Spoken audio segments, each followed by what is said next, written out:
Fala, galera! Tudo bom? Meu nome é Juliana de Jesus Paixão e hoje, dia 12 de outubro, é dia de Nossa Senhora Aparecida, padroeira do Brasil. Então, nós vamos dar um intervalo, uma pausa aí nos assuntos do Sínodo para nós falarmos um pouco da história de Nossa Senhora de forma resumida, alguns milagres que são muito conhecidos e também algumas curiosidades. Então, se você quer conhecer um pouquinho mais, fica com a gente. Se você já conhece, você assiste todo o vídeo e depois me conta o que você não sabia. Combinado? Mas antes de nós irmos, né, para o assunto deste vídeo, eu preciso pedir para que você deixe o seu joinha aqui, principalmente se você é devoto de Nossa Senhora Aparecida, deixe o seu joinha aqui e não esquece também de se inscrever e ativar o seu sininho. Lembrando de que todos os comentários aqui devem ser feitos com muito amor, respeito, misericórdia e compaixão com o próximo. Vamos para o vídeo? Vamos para o vídeo. Então, como que começa a história de Nossa Senhora Aparecida, né? Ela começa em 1717, quando o conde de Assumar, mais Dom Pedro de Almeida, de Portugal, governador lá da província de São Paulo e Minas Gerais, eles passariam pela vila de Guaratinguetá, que seria o caminho aí para Vila Rica, que hoje é a cidade de Ouro Preto, em Minas Gerais. E aí, por conta disso, né, a cidade ia fazer uma festa, um grande banquete, e por isso os pescadores foram convocados aí, né, para pescar no Rio Paraíba, né, como nós conhecemos. Quem eram os pescadores? São eles, Domingos Garcia, Felipe Pedroso e João Alves. Eles saíram aí, né, para procurar estes peixes, mas só lembrando que nessa época não tinha tantos peixes assim. Então as redes sempre voltavam vazias durante esse período. Então o que eles fizeram? Foram, né, por conta de todo esse evento, desceram o rio, foram tentar pescar e não conseguiram. Então eles já começaram ali a pedir para que Nossa Senhora, né, intercedesse para que viesse os peixes suficientes para essa festa. Eles continuaram tentando e nada. Até que num determinado momento, mais precisamente no porto Itaguaçu, eles lançaram a rede pela última vez. E aí, quem jogou foi João Alves, né, que lançou as redes, e ele apanhou um pedaço, né, de um corpo, de uma imagem, que aí é Nossa Senhora da Conceição, né? Mas na época ele não sabia, ninguém sabia de onde que era essa imagem, simplesmente ele jogou a rede e veio um corpo de uma imagem, uma mulher grávida, provavelmente, né? E aí ele lançou novamente a rede e conseguiu apanhar a cabeça dessa imagem que se encaixava exatamente com o corpo. E logo depois disso, os peixes começaram a pular no barco deles desesperadamente. Então eram muitos peixes. Tanto que os pescadores também ficaram com muito medo do barco afundar, de tanto peixe que tinha. E só um adendo aqui, né? Durante 15 anos, a imagem ficou na casa, né, da família do Felipe Pedroso, que levou para casa a imagem e onde as pessoas da vizinhança se reuniam para rezar também. Muitas pessoas sempre falam que isso tem muita ligação com aquela passagem da pesca milagrosa, né? Onde Jesus fala para os discípulos jogarem a rede, eles passaram a noite inteira tentando pescar, não conseguiram. Quando voltaram, encontraram Jesus e Jesus falou para que eles jogassem as redes e eles jogaram, né? E aí o que aconteceu? Muitos peixes vieram. Então a gente sempre lembra aí dessa passagem. Por conta disso, a devoção foi crescendo, né, no meio do povo, com muitas graças que foram alcançadas, que daqui a pouquinho a gente vai falar sobre elas. A família construiu um oratório. Então a família aí, né, do Felipe Pedroso construiu um oratório. Logo depois ficou muito pequeno para o tanto de pessoas que eram devotas, se tornava cada vez maior, porque a cada pessoa que se colocava em oração, pedia intercessão de Nossa Senhora ali, né, diante daquela imagem, elas conseguiam muitas graças. Então, por volta de 1734, o vigário de Guaratinguetá construiu uma capela no alto do Morro dos Coqueiros, né? Que hoje é aberta à visitação pública. Ela fica um pouco mais para frente do santuário, né, de Nossa Senhora Aparecida. Em 1834 foi iniciada a construção da Igreja Maior. A imagem de Nossa Senhora da Conceição Aparecida, né, que é assim que ela é chamada, ela é feita de argila e depois modelada, né? E foi cozida num forno apropriado, medindo 40 centímetros de altura. A cor dela, ela é meio acanelada, terracota, puxado mais para um preto mesmo, né? Mas uma restauradora até comentou que quando ela foi fazer a restauração, essa imagem ela tinha uma mistura de diversas cores, e aí muitos, né, da nossa igreja ligam isso à grande diversidade, né, que existe no nosso país.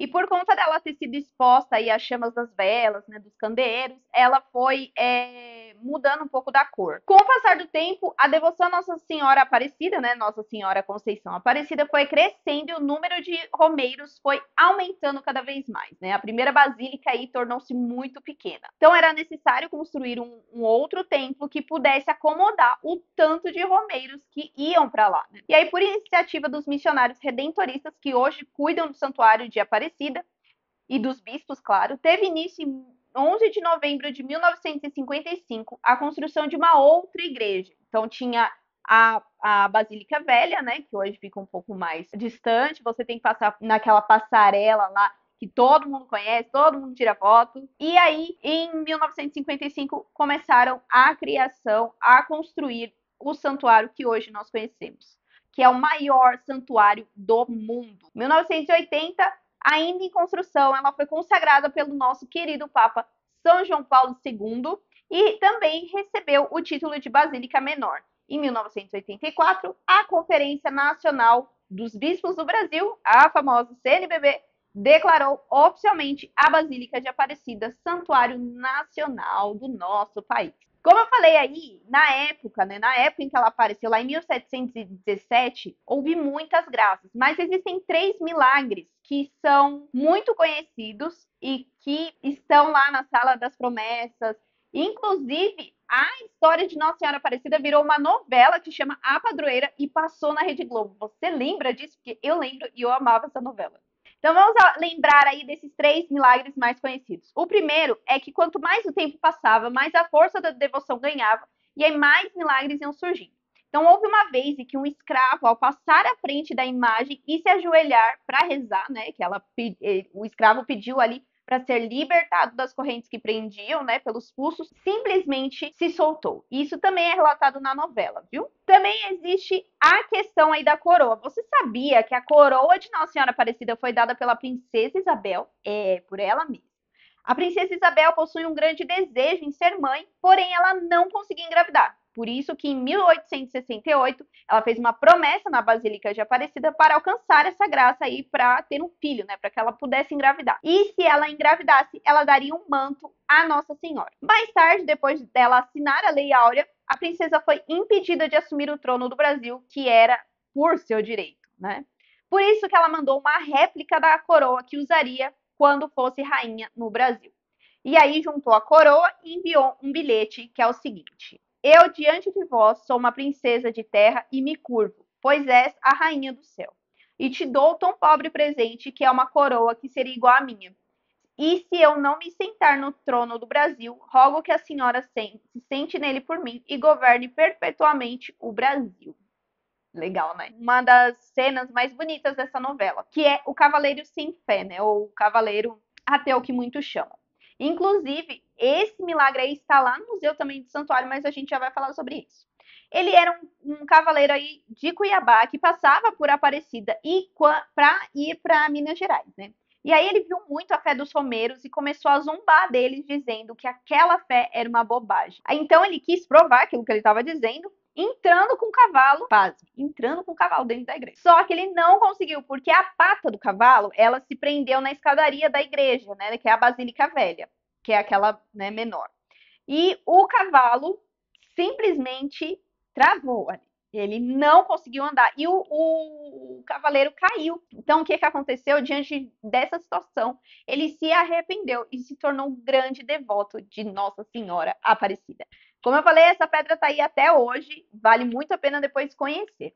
E tem um que é extra, um milagre, né? Que é da menina que foi curada. O que aconteceu? Em um determinado momento, um casal que teve uma filha cega, ela era cega de nascença, pediu fervorosamente para Nossa Senhora Aparecida que curasse a menina. E aí, com muita fé, a família se dirigiu ao santuário de Aparecida e, para surpresa de todos, quando eles chegaram lá, a menina simplesmente exclamou: como é bonita essa igreja. Sim, gente, ela era cega de nascença. E foi curada. Esses são alguns milagres, mas os milagres você pode conferir, sabe aonde? Na Sala das Promessas. Aliás, a sala é muito grande. Tem muitos objetos lá que representam um milagre. Eu lembro que quando eu fui tinha um milagre de uma moça em que a panela de pressão explodiu e ela não ficou ferida. Então, tem muitas histórias lá e vale a pena sempre visitar. Eu separei algumas questões aqui também do que os papas falam sobre Aparecida e também o santuário. O Papa São João Paulo II, na sua primeira visita do Brasil, aquela que eu já falei no começo do vídeo, ele disse o seguinte, abre aspas, os templos materiais aqui erguidos são sempre obra e símbolo da fé do povo brasileiro e do seu amor para com a Santíssima Virgem. Então, não se trata de uma demonstração ostentosa de poder. Trata-se antes de uma resposta ao auxílio perpétuo da Virgem Maria a esta nação. E desse testemunho de fidelidade que se pode colher a mensagem de Nossa Senhora ao Brasil. Embora ela não tenha se manifestado por uma visão mística, né? Que ela tenha se manifestado, inúmeros são os favores que há anos concede aos filhos brasileiros. Isso exige, por sua vez, uma atitude de conversão e de penitência, como nas outras devoções marianas. Em Fátima ou em Aparecida, o papel da Virgem Maria na igreja sempre será de cooperação na salvação dos homens. Ela nos aponta as vias da salvação, vias que convergem todas para o Cristo, seu Filho, e para a sua obra redentora. E também, desde o início aí, né, tem até um documento, um texto do padre Paulo Ricardo falando da devoção à Nossa Senhora Aparecida, que a devoção da Mãe Aparecida, o traço muito característico e marcante dos romeiros era a recitação conjunta do rosário e do mais simples até o mais nobre, né? E todos sempre se curvaram diante de Nossa Senhora, sempre rezando o Santo Terço. Nas aparições de Lourdes e em Fátima, sempre é recitada a diária do rosário, né? Então, a oração aí que é recomendada pela Virgem aos pequenos videntes. Então, percebeu-se que quão necessária é essa oração tradicional pela conversão das almas. Então, Nossa Senhora não insistiria tanto no ponto da oração do Santo Terço se não fosse algo realmente especial. E aí, na ocasião dos 300 anos, o São João Paulo II disse, abre aspas, quem dera renascesse o belo costume, outrora tão difundido, hoje ainda presente em algumas famílias brasileiras, da reza do terço em família. Você já rezou o terço com a sua família? Porque eu já rezei e era muito bom. O que a gente encontra no Santuário de Aparecida? Eu tenho a grande graça de morar próximo ao Santuário de Aparecida, então todo ano, normalmente, a gente vai lá, né? Eu e minha família. Então, o que você consegue encontrar lá? A Capela das Velas, que é uma capela muito grande. Dentro do santuário tem a Sala das Promessas, dos Milagres. Existe também um grande museu que assim, é espalhado pelo santuário. Você consegue subir na cúpula.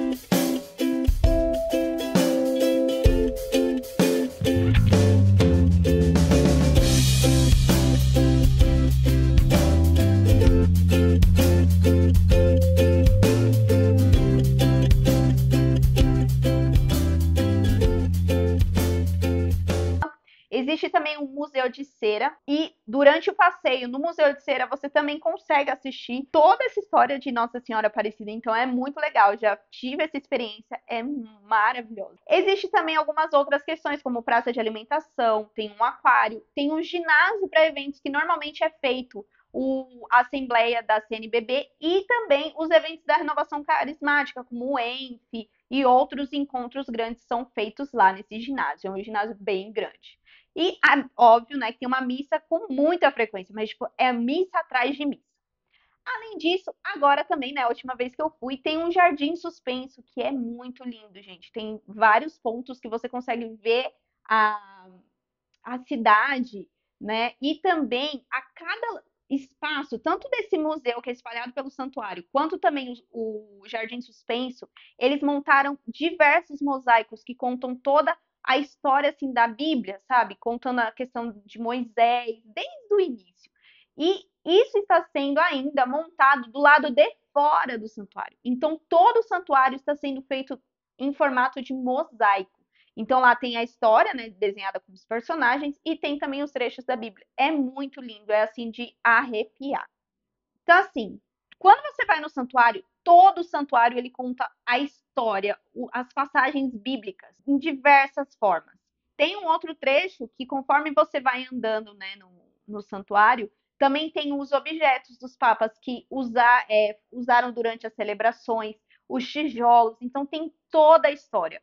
O legal de Aparecida, que eu gosto muito, para quem gosta de história, é que lá você encontra os objetos de toda essa questão que eu falei aqui, né? Aqui eu falei de forma bem resumida. Mas é muito legal. E tem uma sala que é super especial, que é da Rosa de Ouro. Você sabe o que é a Rosa de Ouro? A Rosa de Ouro é a oferta dos papas, que simboliza particularmente a estima por cidades, pessoas, santuários, e reconhecidos como centros de grande devoção. Além do Santuário de Aparecida, né, uma das maiores igrejas do mundo, receberam também a honraria da Basílica de São João de Latrão, a Basílica de São Pedro e de Santa Maria Maior. Essa tradição aí, ela é documentada desde o pontificado de Leão, o século IX aí, né? Mas acredita-se que exista desde os fins do século VI. A primeira rosa ela foi enviada aí à princesa Isabel como agradecimento do Papa Leão XIII pela libertação dos escravos em 1888 e a segunda rosa de ouro em 1967 enviada à Basílica de Aparecida em comemoração aos 250 anos da pesca milagrosa, que foi essa que originou aí, né, toda a questão da aparição de Nossa Senhora. Então, para quem recebe, ao mesmo tempo em que é uma homenagem, é um grande sinal de bênção quando essas rosas vêm, né? A oferta da primeira rosa de ouro ao Santuário Nacional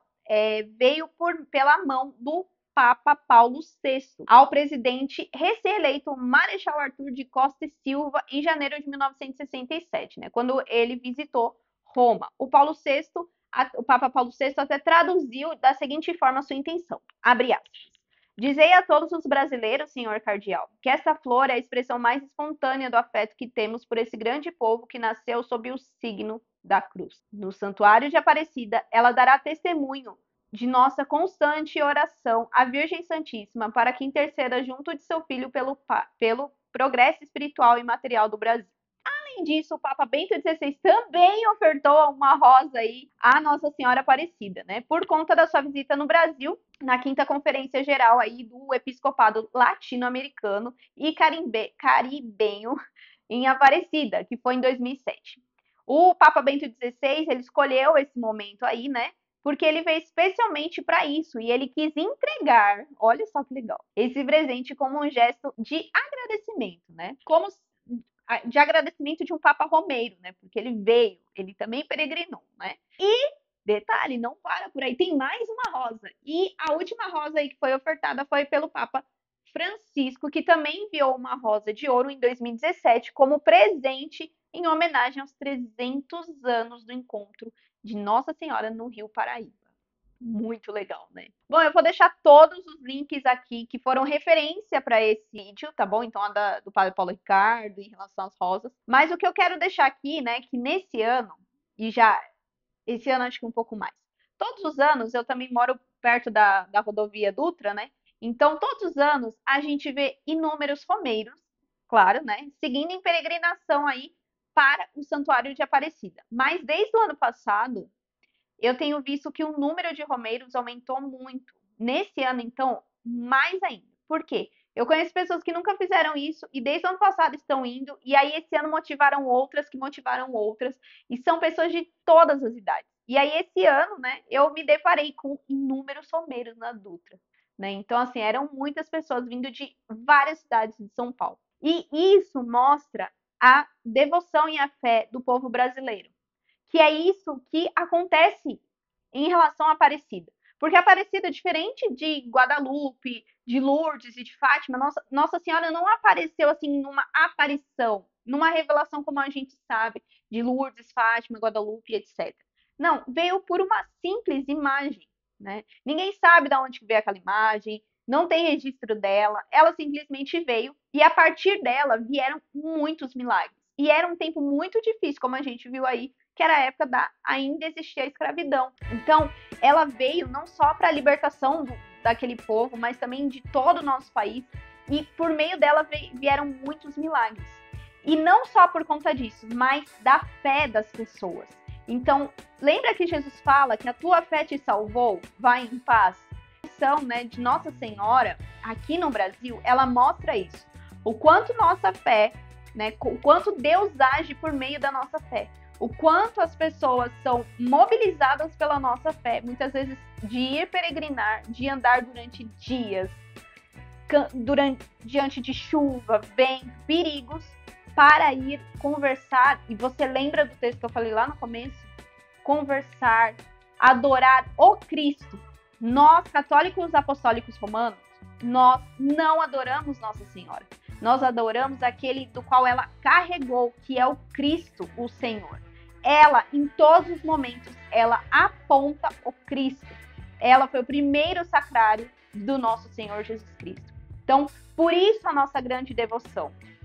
Nossa devoção, porque assim como ela fez lá nas bodas de Caná, que inclusive é a passagem do dia de hoje, né, o evangelho do dia de hoje, ela intercedeu por aquele casamento, ela também intercede pela nossa vida, pelos milagres que a gente deseja. Então, que você possa colocar aí nas mãos de Nossa Senhora para que ela leve para Jesus. Ao contrário do que algumas pessoas falam, ela não é o caminho da salvação, mas ela nos leva até Jesus, que é o caminho, a verdade e a vida. E nós temos essa consciência, ela nos leva. Por que as pessoas peregrinam até o santuário, passam por tantos sofrimentos? Porque ao final elas participam de uma missa para elas se alimentarem do corpo e sangue de Cristo. Porque ao final elas vão ao centro de tudo, que é o Cristo. O Cristo precisa ser o centro da nossa vida, assim como foi o centro na vida de Nossa Senhora. Então que por meio dessa história, né, desse resumo dessa história, que é muito bonita e que muitas vezes a gente desconhece, né? Muitas vezes o povo fala, ah, não, eu sou devoto de Nossa Senhora, mas porque é a padroeira do Brasil. Mas a gente esquece alguns trechinhos da história. Então vale a pena muito, além de você orar, rezar o Santo Terço, também visitar o Santuário de Aparecida. Se você tiver essa oportunidade, visite, tire fotos e conheça todos os lugares lá, que vale muito a pena. Aumenta a sua fé e também o seu conhecimento na Igreja Católica, tá bom? E aí, você participou da missa de hoje? Você já foi no Santuário de Aparecida? Você já foi peregrinar a pé? Deixa aqui nos comentários. E se você lembrou de algum outro milagre, que eu selecionei só 4, né? Que um ainda foi bônus. Deixa aqui nos comentários, tem muitos, né? Ou de algum objeto que você viu lá na Sala das Promessas e que você nunca mais esqueceu, tá bom? Deixa aqui nos comentários. E não esquece também de você deixar o joinha, porque o joinha de hoje vai ser não para esse canal, não para mim, mas sim para Nossa Senhora Aparecida, que merece sim todo o aplauso pelo seu sim que disse adeus. Não esquece de se inscrever no canal, ativar o sininho e é isso, que Nossa Senhora Aparecida rogue por nós. Até o próximo vídeo. Tchau!